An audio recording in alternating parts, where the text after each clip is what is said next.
तो प्यारे छात्रों, आज के इस वीडियो में हम सीखेंगे क्या नेफ्रॉन का सचित्र वर्णन करना है। जो आपको देखिए यहाँ पर फिगर सहित आपके एग्जाम में पूछा जाता है और आप इस वीडियो पर आए हैं, इसका मतलब साफ जाहिर होता है कि आपको ये प्रश्न सीखना है। आपके अंदर जिज्ञासा है कि मैं इस प्रश्न को सीखूं और हम पे भरोसा कीजिए, मैं आपको अच्छी तरीका से चित्र बनाना और इसके हिंदी को लिखना अच्छी तरीके से समझाऊंगा।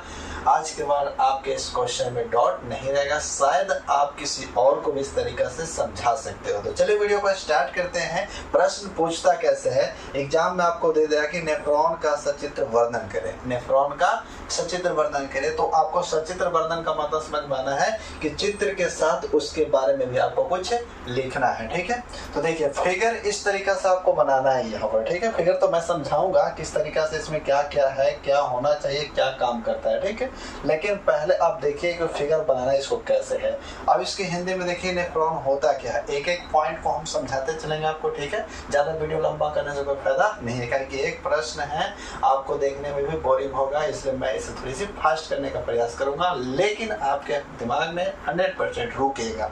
ठीक है, यहाँ देखिए नेफ्रॉन क्या है, तो ब्रिक की कार्यात्मक इकाई को हम क्या कहते हैं, नेफ्रॉन कहा जाता है। ब्रिक की कार्यात्मक इकाई को हम क्या कहते हैं, नेफ्रॉन कहा जाता है। इसे ब्रिकानो भी कहा जाता है। ठीक है, प्रत्येक ब्रिक में नेफ्रॉन की संख्या 10 लाख से अधिक होती है। यहाँ पर आप ऑब्जेक्टिव भी बना सकते हैं, कैसे बनाओगे, कहेगा प्रत्येक ब्रिक में नेफ्रॉन की संख्या कितना होता है, तो 10 लाख से भी अधिक होता है। ये आपको ये फिगर देखने में बहुत बड़ा लग रहा होगा, लेकिन ये ब्रिक के जो अंदर होता है ना, समझिए कितना छोटा होता है। इसकी संरचना इतना बड़ा है, इसमें 10 लाख से भी क्या होता है, अधिक होता है। ठीक है, आगे देखिए नेफ्रॉन की संरचना प्याले जैसी होती है। जो नेफ्रॉन की जो संरचना है कैसा होता है, प्याले जैसे। उस संरचना को हम क्या कहते हैं, बोमैन संपुष्ट है। यहाँ आप देख सकते हो ये प्याले के जैसा है ना, इसी को हम लोग क्या कहते हैं, बोमैन संपुष्ट कहते हैं। क्या कहते हैं, बोमैन संपुष्ट कहते हैं। आगे देखिए जिसे बोमैन संपुष्ट कहा जाता है। बोमैन संपुट में रुधिर कोशिकाओं का जाल जैसा गुच्छा का समूह पाया जाता है। अब इसके अंदर आप देख सकते हो यहाँ पर क्या है कि जाल जैसा एक रचना बना रहा है। इस रचना का नाम क्या है, ग्लोमेरुलस कहा जाता है। क्या कहा जाता है, ग्लोमेरुलस। यानी प्याले जैसी रचना के अंदर जो रुधिर कोशिकाओं का जाल पाया जाता है, उस जाल का नाम क्या है, ग्लोमेरुलस कहते हैं। इसी में जाकर रुधिर क्या होता है, छनता है। ठीक है, और देखिए आगे क्या है, रुधिर कोशिकाओं का जाल जैसा गुच्छा का समूह पाया जाता है, जिसे हम क्या कहते हैं, ग्लोमेरुलस कहते हैं। ठीक है, ग्लोमेरुलस और बोमैन संपुष्ट के मिश्रित रूप को क्या कहा जाता है, मैलपिगियन।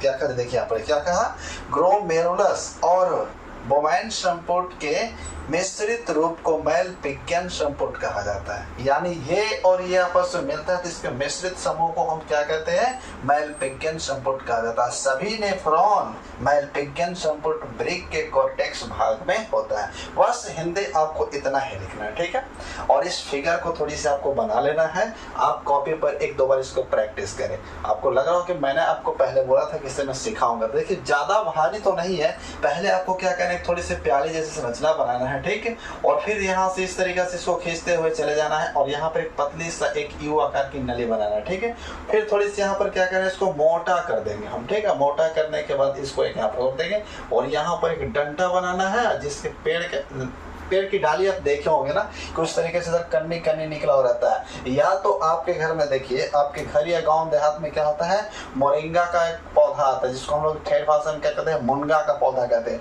मुनगा के पौधा रोपते समय देखिए छोटा छोटा एक कन्नी ऐसा रहता है। इस कन्नी में हम लोग क्या करते हैं, गाय का गोबर को लगा देते हैं, जिससे मुनगा कटिंग, जो कलम कटिंग होता है ना, उसके माध्यम से इसको हम लगाते हैं और उसके बाद इसकी पौधा लग जाता है। तो वैसा ही एक थोड़ा सा पेड़ की तरह टहनी को बना लेना है आपको और यहाँ से इसको क्या करना है, जोड़ देना है। ठीक है, और यहाँ पर देखिए इस यू आकार की नली है ना, यहाँ से रक्त आता है ना, रक्त के माध्यम से जो मूत्र के त्याग होता है उसके अनुसार ये चला जाता है। इस वाले चाप को हम क्या कहते हैं, हेनरे का अवरोही चाप। और यहाँ से गुजरने के बाद ये क्या कहलाता है, हेनरे का अधिरोही चाप कहलाएगा। क्या कहलाएगा, हेनरे का अधिरोही चाप है। और ये जो ऐसा गोल आकार का है, यहाँ पर भी बनना है मोटा सा यू के जैसा, इसको हम बोलते हैं कुंडलित नालिका। क्या कहेंगे, कुंडलित नालिका। इसके बारे में तो आप समझ चुके हैं कि ये वाला भाग क्या था, अभिवाही धमनी और ये क्या है, अपवाही धमनी है। ठीक है, ऊपर देखिए यहाँ पर संग्राहक नली है, इसको हम संग्रह करके इसमें जमा करता है, इसलिए इसको कहते हैं संग्राहक नली।